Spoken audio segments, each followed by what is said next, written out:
Hello বন্ধুরা, যা বলেছি ঠিক তাই হয়েছে। দেখুন, যুক্তরাষ্ট্র এবং তার জারজ সন্তান ইসরায়েলের উদ্দেশ্য কি সেটি নিয়ে আমি গতকালকে একটি ভিডিও তৈরি করেছি। আপনারা আমার ভিডিও দেখবেন। তাদের একমাত্র উদ্দেশ্য হরমুজ প্রণালীকে তারা নিয়ন্ত্রণ করবে, দখল করবে এবং হরমুজ প্রণালীর মাধ্যমে তারা পুরো মধ্যপ্রাচ্যকে দখল করবে এবং আসলে পুরো মধ্যপ্রাচ্য না, পুরো পৃথিবীকে দখল করবার চেষ্টা করে যাচ্ছে, অপচেষ্টা করে যাচ্ছে, যেটিকে শুরু থেকেই ইরান সরাসরি প্রত্যাখ্যান করেছে। এবং ইরানের সাথে যুদ্ধ হওয়ার শুরু থেকে হরমুজ প্রণালীকে সবচেয়ে বেশি গুরুত্ব দিয়ে এই হরমুজ প্রণালীকে সম্পূর্ণভাবে তাদের নিয়ন্ত্রণে রেখেছে।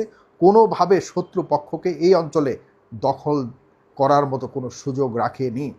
ইরান বুঝতে পেরেছে, আন্তর্জাতিক বিশ্ব কিন্তু এটিকে তেমন গুরুত্ব দেয়নি, কিন্তু ইরান বুঝতে পেরেছে ট্রাম্প এবং নেতানিয়াহুর একমাত্র বদ উদ্দেশ্য হলো হরমুজ প্রণালীকে দখল করা। এবং শুরু থেকেই ইরান এবং ইরানের আইআরজিসি হরমুজ প্রণালীকে সম্পূর্ণভাবে শতভাগ নিয়ন্ত্রণে রেখেছে। এবং এটি এখনও পর্যন্ত এই যে যুদ্ধবিরতির নামে একটা ভণ্ডামি করছে যুক্তরাষ্ট্র এবং নেতানিয়াহু, এটি বুঝতে পেরেই কিন্তু হরমুজ প্রণালীর উপরে সম্পূর্ণ গুরুত্ব আরোপ করে এই যে সমঝোতা চুক্তি করেছে সেখানে সবচেয়ে বেশি গুরুত্ব দিয়েছে ইরান, যে আমরা হরমুজ প্রণালীর নিয়ন্ত্রণ কোনোভাবেই ছাড়বো না। আজকে দেখুন, আমার গতকালকের কথা যেটি বলেছি, যে আমার কাছে যেটি মনে হয় একমাত্র তাদের উদ্দেশ্য যে হরমুজ প্রণালী, এবং আজকে সেটি স্পষ্ট করেছে যুক্তরাষ্ট্রের প্রেসিডেন্ট ডোনাল্ড ট্রাম্প, যে আমরা হরমুজ প্রণালীকে দখল করতে চাই এবং সেখান দিয়ে যে জাহাজ যাতায়াত করবে, যত জাহাজ যাতায়াত করবে, বিশ্বের মনে রাখতে হবে, বিশ্বের যে সামুদ্রিক পথে যত মালামাল আন্তর্জাতিকভাবে যাতায়াত করে তার 1/5 বিশ্বের 5 ভাগের, মানে বিশ্বের অর্থনীতির 1/5 এই ছোট্ট হরমুজ প্রণালী দিয়ে যায়,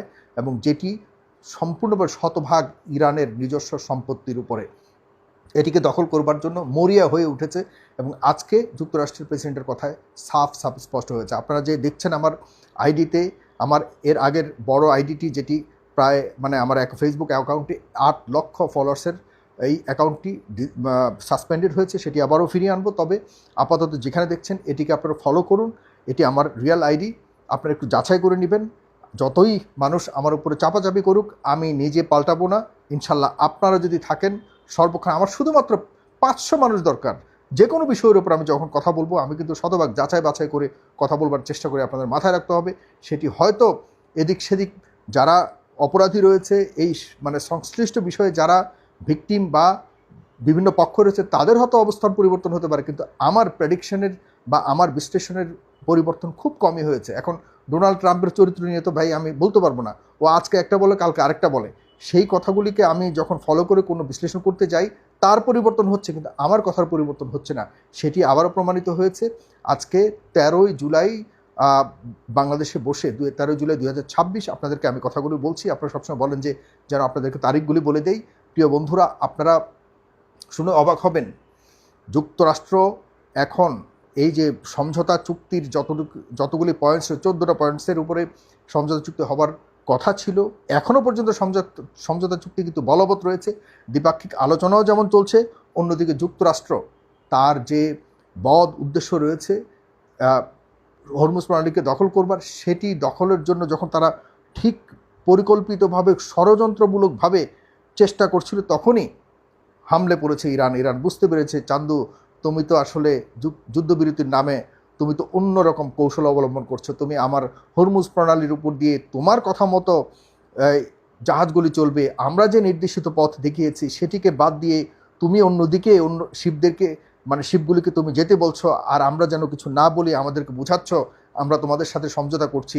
সুতরাং এই জাহাজগুলি যেগুলি যাচ্ছে এগুলিকে তুমি যেতে দাও, এগুলি আন্তর্জাতিক শিপ, এগুলিকে চলাফেরা করতে দাও। মানে কি? মানে হলো যুক্তরাষ্ট্র বুঝাবে যে আমরা যেভাবে বলছি সেভাবেই শিপ যাচ্ছে, ইরান যে পথ দেখিয়েছে সেদিকে আমরা যাচ্ছি না। মানে ইরান কোনো কিছু করছে না, আমরা যেদিকে চালাতে বলছি শিপগুলিকে সেদিক দিয়ে শিপ চলছে, ইরানের কথা শুনছে না। এটি যখন স্ট্যাবলিশ হয়ে যেত, এটি যদি প্রমাণিত হতো যে না, যুক্তরাষ্ট্রের দেখানো পথে শিপগুলো স্বাভাবিকভাবে চলতে পারছে, তবেই যুক্তরাষ্ট্র এই হরমুজ প্রণালীর উপরে একটা একক নিয়ন্ত্রণ স্থাপন করার সুযোগ পেত, যেটি বুঝতে পেরে ইরান আজকে, আপনাদেরকে বলে রাখছি, আজকে স্পষ্টভাবে বলে দিয়েছে, উপসাগরীয় যে দেশগুলি রয়েছে, কাতার, সৌদি আরব, কুয়েত, বাহরাইন, এইসব দেশগুলিকে স্পষ্টভাবে বলে দিয়েছে যে তোমাদের অঞ্চলে যেসব ঘাঁটি রয়েছে আমাদের শত্রুপক্ষের, এসব ঘাঁটি থেকে যদি আমাদের উপরে আর কোনো রকম হামলা করা হয়, আমরা তোমাদের ওই ঘাঁটির থেকে শুরু করে আশপাশে কোনো অস্তিত্ব রাখবো না। আপনারা জানেন যে 3 থেকে 4 দিন আগে মুস্তফা খামেনি, যিনি বর্তমান ইরানের সর্বোচ্চ ধর্মীয় নেতা আয়াতুল্লাহ আলী খামেনির পুত্র, তিনি স্পষ্টভাবে বলেছেন, আমার বাবাকে, আয়াতুল্লাহ আলী খামেনিকে, তার নিষ্পাপ রক্তকে যারা ঝরিয়েছে, যারা আমার পরিবারের সদস্যদেরকে হত্যা করেছে, যারা আমার 2-3 যুদ্ধে যারা আমার দেশের শীর্ষ কর্মকর্তাদের হত্যা করেছে, তাদের নাম আমরা লিপিবদ্ধ করে রেখেছি। তাদেরকে এমন মৃত্যু দেয়া হবে যে মৃত্যুটি স্বাভাবিক মৃত্যু নয়। ইরান একথা বলবার পরেই কিন্তু ডোনাল্ড ট্রাম্প পাগল হয়ে গেছে। ডোনাল্ড ট্রাম্প বলছে যে আমার নাম ইরান তাদের হিট তালিকায় রেখেছে, আমি কিন্তু তাদেরকে ছাড়বো না। তা আমার যদি কিছু হয়, আমি মরে যাবার আগে বলে রাখছি, ইরানের উপরে 1000টি ক্ষেপণাস্ত্র তাক করা আছে, সেই ক্ষেপণাস্ত্র মারা হবে, ইরানকে ধূলিসাৎ করে দেওয়া, পৃথিবী থেকে নিশ্চিহ্ন করে দেওয়া হবে। এই ধরনের কথাবার্তা বহুবার বলেছে, কিছুই করতে পারেনি। বরং যুক্তরাষ্ট্র একটি দেশ হিসেবে তাদের যে গোয়েন্দা সংস্থার থেকে শুরু করে তাদের বর্তমান প্রশাসন, ডোনাল্ড ট্রাম্প তো যাচ্ছে তাই একজন মানুষ, কিন্তু তাদের প্রশাসনকে আমরা ভেবেছিলাম যে না, প্রেসিডেন্ট ভুল করলেও মার্কিন প্রশাসন ভুল করতে পারবে না বা পারে না, ইতিহাসে এরকম বলে না। কিন্তু এখন বর্তমানে ডোনাল্ড ট্রাম্প নিজের মতো করে, নিজের পাতলা মেজাজের মতো, পাতলা চরিত্রের মতো তার প্রশাসন এবং তার গোয়েন্দা সংস্থাকে ঠিক এভাবেই সাজিয়েছে, যে কারণে কোনো গোয়েন্দা সংস্থা সঠিক কোনো তথ্য ডোনাল্ড ট্রাম্পকে দিতে পারে না বলেই ডোনাল্ড ট্রাম্প নেতানিয়াহুর মতো একজন খুনি, একজন মানে কি বলবো, একজন মুসলিম বিদ্বেষী, একজন অগণতন্ত্রী মানুষকে, রাজনীতিবিদদের উপরে সে নির্ভর করে এই মধ্যপ্রাচ্যকে দখল করবার যে পায়তারা করছে, এতে করে ডোনাল্ড ট্রাম্পের নিজের জীবন যেমন অনেক মানে খুব ঝুঁকিপূর্ণ অবস্থাতে রয়েছে, এবং এই ঝুঁকিপূর্ণ অবস্থার জন্য একমাত্র নেতানিয়াহু দায়ী, এটি বুঝতে পারছে না, এবং মার্কিন যুক্তরাষ্ট্রের গোয়েন্দা সংস্থাও সেটিকে স্পষ্টভাবে বলতে পারছে না। এদিকে ইরান বলে দিয়েছে যে আমাদের উপরে কোনোভাবে যদি আর হামলা করা হয়, আমরা ইতিহাসের সবচেয়ে কঠিনতম সমুচিত জবাব দিব। এবং আপনারা জানেন যে এখন বর্তমানে ডোনাল্ড ট্রাম্প অথবা বা মার্কিন প্রশাসনের পক্ষ থেকে যাই বলা হচ্ছে, সর্বোচ্চ এবং সবচেয়ে বেশি কঠিন জবাব দিচ্ছে ইরানের পক্ষ থেকে। এবং যদি ইরানের একটা স্থাপনাতে হিট করে, হামলা করে যুক্তরাষ্ট্র, তার থেকেও কমপক্ষে 10টি বেশি স্থাপনাতে হিট করে কিন্তু জবাব দিচ্ছে। আপনারা জানেন যে গত 3-4 দিন আগে যখন যুদ্ধ শুরু করলো আবার ডোনাল্ড ট্রাম্প, 80টি স্থাপনায় ইরানের লক্ষ্যবস্তুতে হামলা করেছে, আর ইরান পাল্টা 85টি লক্ষ্যবস্তুতে হামলা করেছে, যার প্রেক্ষিতে আপনার বাহরাইন থেকে শুরু করে কাতারের বিভিন্ন গুরুত্বপূর্ণ ঘাঁটির অঞ্চলে কিন্তু ব্যাপক হামলা করেছে, এবং যুক্তরাষ্ট্রের মোটামুটি অর্ধেক কোমর ভেঙে দিয়েছে। অর্ধেক কোমর, এই কয়েক মাস যুদ্ধ চলছে, এতটা ভয়ঙ্কর হামলা করা হয়নি। সুতরাং ইরান বারবার বলে এসছে, আমরা অপেক্ষায় আছি, তোমরা আবার কখন যুদ্ধ করবা, আমাদের সুযোগ হবে, আমরা যুদ্ধের মাধ্যমে আমাদের বিজয় আনবো, কোনো ধরনের সমঝোতাতে হবে না। বর্তমান সমঝোতা চুক্তি যাই হচ্ছে, এটি কতটুকু বলবৎ থাকবে এ নিয়ে যথেষ্ট প্রশ্ন রয়েছে।